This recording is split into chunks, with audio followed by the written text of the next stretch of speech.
السلام عليكم ورحمة الله وبركاته. اللهم صل وسلم وبارك على سيدنا محمد وعلى آله وأصحابه أجمعين. ازيكم عاملين ايه؟ يا رب تكونوا دايما بخير. وأحب أرحب بكل المشاهدين من كل مكان بتشوفوني، ولو أول مرة تشوفوني معاكم رانيا من قناة بيتي ومطبخي سر سعادتي. النهارده بقى رجعت لكم في يوم جديد وفيديو جديد، يا رب يعجبكم. بس قبل ما نبتدي بقى الفيديو، قبل ما اتكلم معاكم، لو لسه ما اشتركتوش في القناه انزلوا اعملوا اشتراك وفعلوا زرار الجرس عشان يوصلكم كل جديد، وتابعوا الفيديو للاخر. لو عجبكم اوعوا تنسوا تعملوا لي لايك وكومنت حلو كده، يشجعني ان انا اقدر اكمل يعني التصوير معاكم. النهارده بقى هعمل ايه في يومي؟ صحيت بدري كده، رايحه مشوار، رايحه اقابل صاحبتي معايا من ايام الجامعه وجارتي. يعني احنا قبل ما نسكن في العجمي هنا كنا ساكنين في منطقه تانية في وسط البلد، يعني في محرم بيه. احنا كنا جيران وكنا زمايل مع بعض في الجامعه.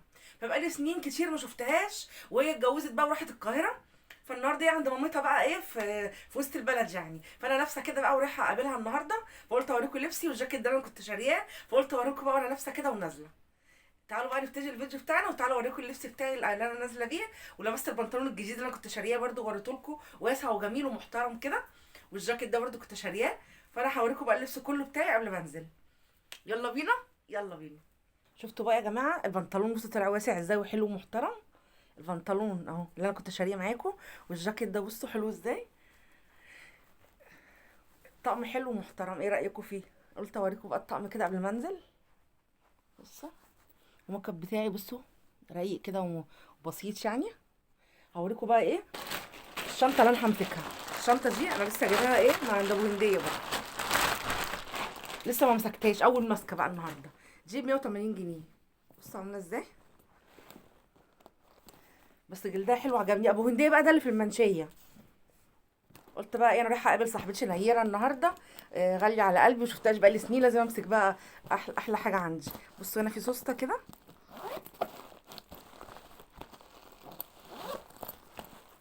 ولسه هطلع منها حتى ايه الورق. بصوا ورق اهو، كل ده حلو. بصوا هنا ايه سوستتين، تعجبني الشنط دي بصراحه قوي. فيها ايه هنا؟ سوسته اهي، سوسته وسوسته، وهنا كمان ايه، هنا سوسته وجيب كده. بصوا لسه بقى احط فيها حاجتي، هحضر حاجتي كده معاكم. ده ايه البوك اللي فيه الفلوس الفكه كده وفلوسي بحطه كده من قريب. وده بقى ايه، بحط فيه الموبايل، بحط فيه فيز مثلا، بطاقه، اي ورق خايف عليه بحطه كده في السوسته التانية. ومناديل، معايا مناديل قلت احطها برده كده. وده شاحن الموبايل، وبحب امشي بقلم انا كده، وشاحن الموبايل. والنضاره بتاعتي النضاره اهي، ممكن البسها معاكي دلوقتي اهو. بصوا كده حلو قوي الشنطه دي بصراحه. ابو هنديه ساعات بيبقى عنده حاجات جميله كده وكروس كده لايقه على الطقم. ايه رايكم؟ بصوا يلا بينا بقى، يلا اقول لكم بقى باي باي، واروح اقابل بقى صاحبتي نيره عشان جايه من القاهره ووحشاني، والنهارده هقضي اليوم كله معاها. يلا باي باي. لسه راجعه بقى حالا من مشواري. نزلت انا بقى رحت النيره صاحبتي، وقعدنا شويه مع بعض، وقلنا ننزل بقى نتسوق في المنشيه نشتري حاجه رمضان. اشترينا بقى حاجات جميله قوي. بصوا الصينيه دي، هوريكم الحاجات اللي هتعجبكم. بصوا الصينيه دي جميله ازاي، ب 12 جنيه ونص، مكتوب عليها رمضان كريم كده. جبت بصراحه ايه 3 اشكال بقى، يعني في مقاسات بس انا عجبني المقاس ده. جبت الكشمير دي، وجبت الاخضر، وجبت الاصفر. كان في ازرق بس لونه ما عجبنيش. والكوبايات دي كان عندي دول 3، فانا جبت عليهم 3 تاني. ال3 ب 12 ونص، نفس الشكل يعني، قلت يبقوا 6. والطبق ده عجبني برده ب 12 ونص، ده ب 12 ونص، والكوبايات ب 12 ونص، والسرير ب 12 ونص عند نفس الراجل يعني. جبت 2، عجبني الطبق ده جدا، شكله حلو كده، تسالي بقى نحط فيه اي حاجه بينفع يعني. وجبت برده البولات دي، البولات دي 4 مدورين، بصوا ازاي كده، بينفعوا لاي حاجه. ال4 برده ب 12 ونص عند نفس الراجل. جبت 4 و4، قلت يبقوا 8 ينفعوا يعني لاي حاجه في التلاجة بقى كده. وجبت ايه كمان، وجبت كان عندي المعلقه دي انا كنت جايباها قبل كده، فجبت عليها المجرفه ديت ب 35. دي برده كانت ب 35، بس دول قلت يبقوا مع بعض يعني، دي بحتاجها ودي بحتاجها. دي ب 35 ودي ب 35. جبت الاثنين دول. جبت دي، انا دي كانت عندي من الاول برده، بس جبت بقى دي لسه جايباها. والبوله الكبيره دي بصوا جميله ازاي، ب 15 جنيه. البوله دي ب 15، كبيره كده تنفع لاي حاجه. حلو بصوا. وجبت الجاروف ده بقى طقم كده ب 75 جنيه، بس حلو، اوفر ما اجيب حاجه واحده بس. دي مساحه للرخام، مساحه ازاز، فرشه مثلا ادعك ازاز، ادعك شفشق كده وانا مش طايقه اغسله من جوه. دي فرشه سجاد، دي فرشه شيش والجاروف، او ممكن الم بيها برده تراب من الارض كده. فده طقم على بعضه كده 75 جنيه. وماركه دي كويسه على فكره، حلوه يعني، لقيته خامته كويسه. ولو حسبتها كل واحده لوحدها تبقى بكام؟ دول 5 قطع، 1 2 3 4 5، يعني الجاروف بالفرشه، وفرشه السجاد، ودي فرشه اغسل بيها يعني شفشق ولا حاجه، ودي المساحه بتاعت الازاز. كل 5 قطع، لو حسبتها تبقى قطعه عليها ب 15 جنيه. اوفر لي طبعا يعني، بروح اجيب حاجات تانية يعني، كل حاجه لوحدها. يعني المساحه دي لوحدها ب 25 جنيه. انا جبت الطقم كله 75، 5 قطع. وجبت دي التقليد بقى بتاعت ايكيا، اللي كان نفسي فيها بصراحه. دي 2 مع بعض كتوينز، دي كده زي ما انتم شايفين بالنصفه بتاعتها اهي. بصوا، هي التقليد بتاع ايكيا، دي مش الاصلي يعني، الاصل بتاعها في ايكيا طبعا بمبلغ وقدره، لكن دي كده التقليد ب 45 جنيه. دي ب 45. جبت بقى ايه، علبه مناديل، بس انا فضيت فيها مناديل بقى اول ما جيت. كان عندي علبه مناديل بافيه كده كبيره، طبعا مش هتشيكي في واحده بس، العلبه قسمتها على الاثنين. دي ب 25 جنيه علبه المناديل دي.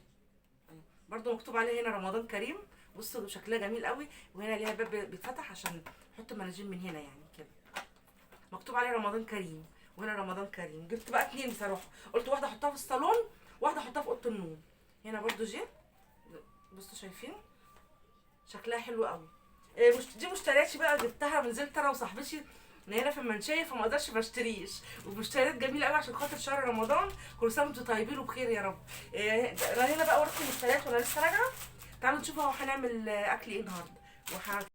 انا هنا بقى وانا راجعه من المشوار، ما عرفتش اصور لكم عشان كان دوشه جامد في الشارع، معلش. والشارع زحمه، ما عرفتش اصور وانا بره. انا هنا وانا راجعه بقى لقيت البطاطا وعجبتني قوي، فانا كان نفسي فيها وبحبها بصراحه. رحت جايبه بطاطا وانا جايه، واشتريت سمك كمان بس شلته في الفريزر، ما عملتوش لان كان عندي اكل. فانا بحب يعني طالما ما عنديش حاجه حلوه لازم اعمل حاجه حلوه، لو عندي اكل بعمل حاجات حلوه يعني. فانا بحب البطاطا قوي، غسلتها كويس قوي زي ما انتم شايفين كده. انا ما اعرفش بيقولوا في بطاطا صيني باين ولا ايه، انا مش عارفه، بس هي كان طعمها حلو. بطاطا يعني عاديه. في ماما بتقولي دي صيني باين، انا مش عارفه في صيني كمان مش بلدي في البطاطا. هنا بعد ما غسلتها حطيتها بقى في الفرن زي ما انتم شايفين كده.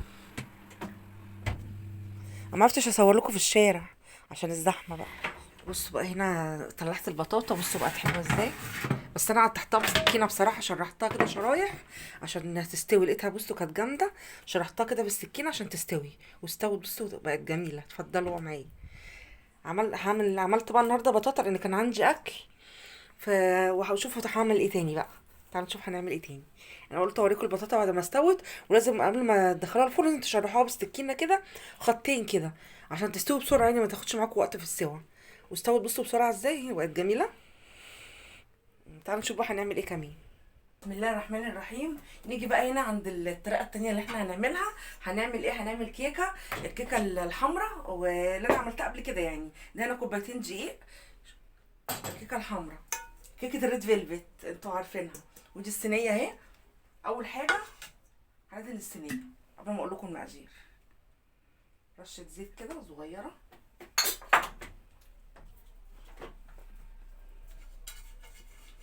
هنجيب صينيه مقاس 22 كده، في المقاس ده متبقاش كبيره قوي يعني، عشان المقادير دي ايه تطلع عاليه كده وتطلع حلوه.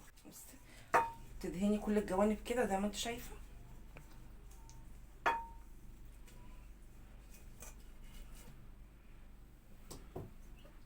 وهنجيب كوبايه دقيق كده، او يعني رشه كده، رشه بسيطه عشان ايه نعفرها يعني بالدقيق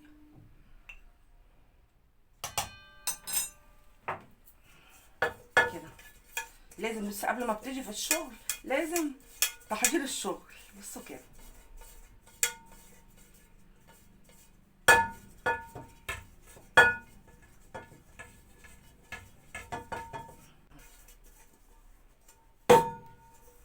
بصوا حضرت الصينيه.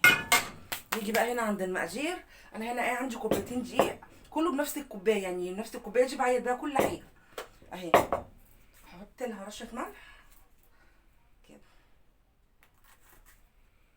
واركنهم كده على جنب دلوقتي.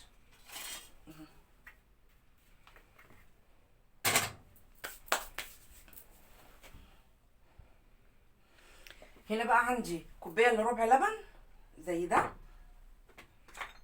احط لها معلقه كبيره خل عشان عايزه احول اللبن للبن رايب. دي كوبايه الا ربع لبن ونص كوبايه زيت. وعندي هنا لون احمر اهو اللي انا استخدمته قبل كده معاكم، ومعلقه من دي او معلقتين كاكاو. انا ممكن اخد منهم معلقه يعني ما اخدهمش كلهم. كاكاو خام اللي هو الاسباني بتاع العجين. وعندي بيضتين، وعندي كوبايه سكر، وكلهم بنفس الكوبايه دي، كل المعايير بنفس الكوبايه دي. فانا هعمل بنفس طريقه الكيكه العاديه بقى، بس هعملها بالاحمر اللي هي ريد فيلفت. هجربها بقى معاكم اول مره. جبت هنا كوبايه الا ربع لبن، عايزه اعملها لبن رايب، اروح حاطه لها معلقه كبيره خل كده عشان تبقى لبن رايب.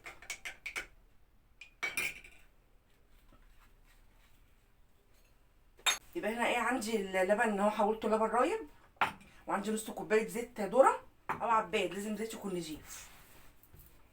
وعندي اللون الاحمر اهو، وكاكاو، والبيض، والسكر. السكر كوبايه، وبيضتين، وكوبايه لبن حطيت لها خل، بقت لبن رايب زي ما انتم شايفين. وتعالوا بقى ناخد الخلاط ونشوف هنعمل ايه. هنزل بالسكر كوبايه، انا معايراهم دول الكوبايه، وهنزل باللبن. بصوا اللبن اهو اتحول بقى لبن رايب ازاي، اول ما حطيت له معلقتين الخل.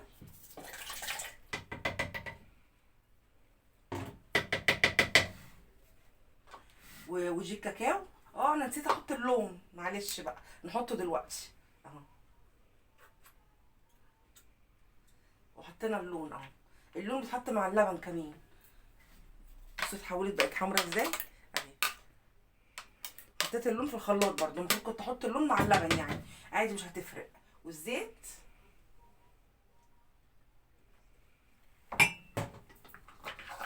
خلي البيض دلوقتي والفانيليا، ونحط كاكاو معلقه صغيره يعني مش لازم كل ده، بس كده.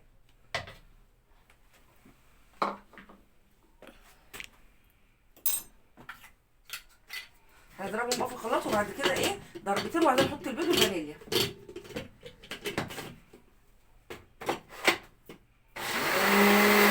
اهو بصوا اللون بقى احمر ومخمري. نبتدي بقى هنا نكسر البيض بيضه بيضه كده.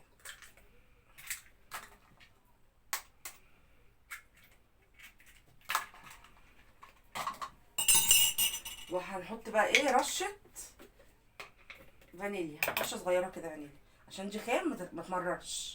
وهنضربهم بقى مع بعض.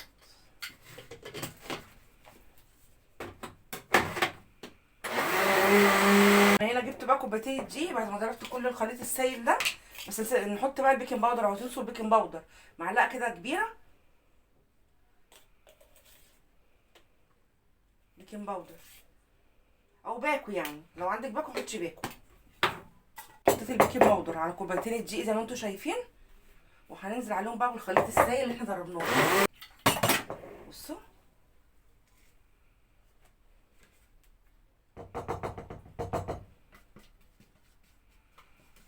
اسهل منها مفيش، من غير اي انتكاسات. كيكه عاديه بس هحط لها لون احمر زي كيكه الشوكولاته كده، بقت ريد فيلفت على طول. بصوا اقلبها الاول بالمضرب ده كده عشان يندمج الخليط كله يندمج مع بعضه. بصوا عملناها بنص كوبايه زيت واحده، بس لازم زيت يكون نضيف.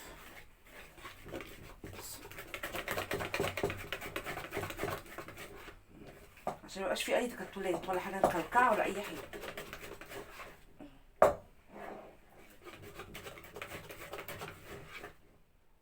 اهو نجيب بقى الاسباتشولا دي ونقلب بيها وسط المقادير كده مظبوطه، حلو قوي. باينه قدامكم في الشاشه، بصوا.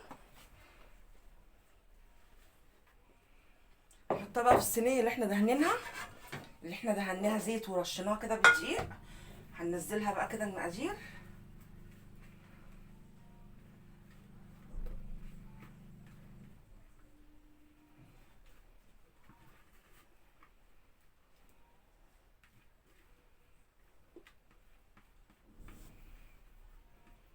وهنولع الفرن بقى، نكون مسخنين الفرن على درجه حراره 200. اول ربع ساعه بقى كده نهدي ممكن النار على 180 كده ولا حاجه. ادي الكيكه عملناها.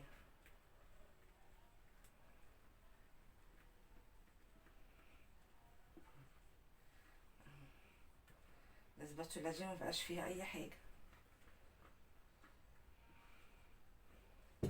اهي، بصوا.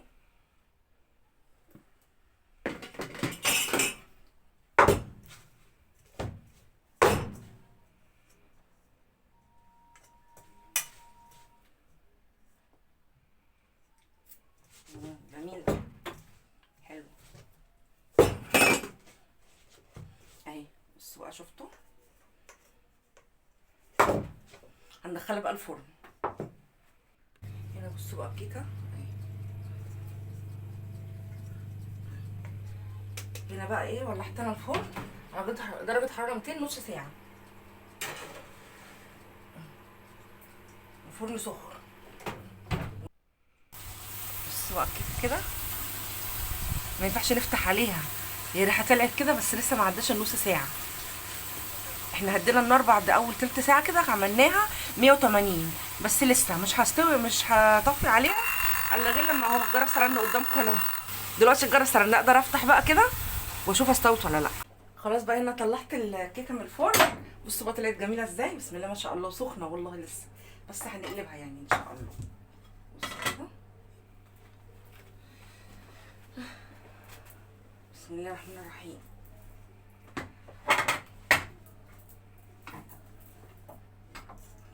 بصوا سخنه بس طلعت جميله والله، حلوه قوي. بصوا بتطلع دخانه ازاي، واتقلبت معايا على طول بسهوله. بصوا بقى كده،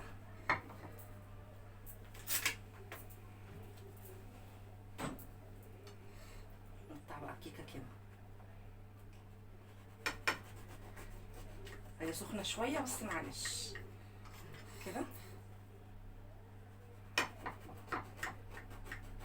مع كوبايه بقى شاي بحليب كده تطلع ايه. وناكل بقى ايه الكيكه الصبح، بحب افطر بيها الصبح. على فكره هي قعدت ساعه الا ربع في الفرن، الكيكه دي قعدت ساعه الا ربع معايا، عشان كنت بجستها كده بالسكينه بختبرها يعني، لقيتها لسه، فهي خدت معايا بالظبط ساعه الا ربع.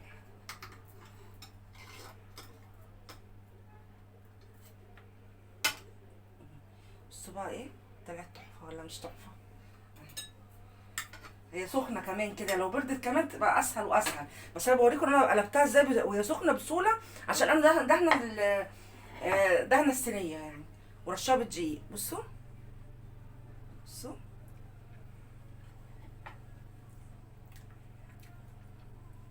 اتفضلوا معانا. هي خدت معايا ساعه الا ربع بالظبط في الفرن، وطلعت زي ما انتم شايفين كده اهي.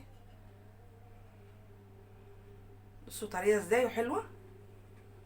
يلا هعمل بقى كوبايه شاي بحليب واكل الكيكه دلوقتي بقى. اقول لكم باي باي، مع السلامه. وصلت لنهايه الفيديو، انتظروني في فيديو جديد ان شاء الله. باي باي.